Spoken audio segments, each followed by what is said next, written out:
Mga Darat Cats, tara, magluto naman tayo ng napakasarap na spicy pork liampo with ribs. Nakakamiss mag-voice over Darat Cats, ano? Ito naman kasi si paring M, tinanggal yung aking monetize, di na binalik. Imbis na may libangan ako, ngayon medyo tunatamad na tuloy. Ayan, magluluto tayo ng adobo, bali may ribs din yan. Baga, liampo on the bone. Nilagyan ko yan ng suka, syempre. Pambansang ulam. Nalagyan ako ng toyo.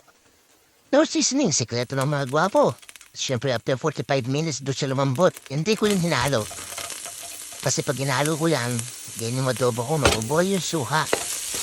Para bang magsasariwa, mangingibabaw yung lasa ng suka.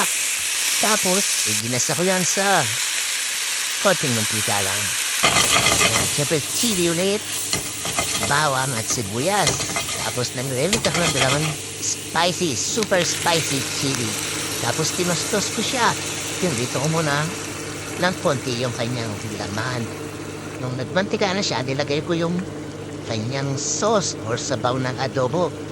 Ayan, luto na po ang ating spicy, super spicy pork liampo with ribs. Manghanta na po.